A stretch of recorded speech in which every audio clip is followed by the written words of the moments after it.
আমদানি এবং রপ্তানির আড়ালে প্রতি বছর $8 বিলিয়ন মতন টাকা বিদেশে পাচার হয়ে যাচ্ছে। মাননীয় মন্ত্রীকে আমাদের বলবেন এই ধরনের পাচার বন্ধ করবার ক্ষেত্রে বাণিজ্য মন্ত্রণালয়ের কিছু করবার আছে কিনা, যদি থাকে সেটি কি, এবং এই ব্যাপারে সরকারের কোনো উদ্যোগ আছে কিনা। ধন্যবাদ মাননীয় স্পিকার। ধন্যবাদ মাননীয় সদস্য। মাননীয় মন্ত্রী। আমদানি এবং রপ্তানির আড়ালে $8 বিলিয়ন পাচার হয়ে যায়।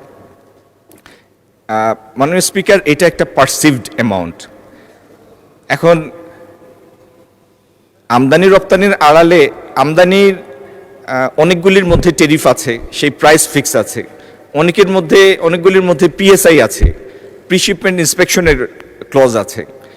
যদি এই প্রিশিপমেন্ট ক্লজ এবং টেরিফ ভ্যালুর বাইরে কোনো পণ্যের মধ্যে যদি এরকম কোনো দুর্বলতা থাকে যেটিতে বেশি পাচার হয়ে যাচ্ছে, এটি একটি স্টাডি গবেষণার বিষয় মাননীয় স্পিকার। এটি শুনতে বা বলতে যেরকম সোজা মনে হয়, হাজার হাজার পণ্য বাংলাদেশে আসে এবং বাংলাদেশে পণ্য এবং সেবা মিলে, আমি একটা ধারণা দেওয়ার জন্য বলছি, গত বছর আমাদের আমদানি ছিল 67 বিলিয়নের মতো। 67 বিলিয়নের আমদানির মধ্যে এবং 55 বিলিয়নের রপ্তানির মধ্যে, তার মানে প্রায় 130 বিলিয়নের আমদানি রপ্তানির অর্থনীতি এই দেশটি।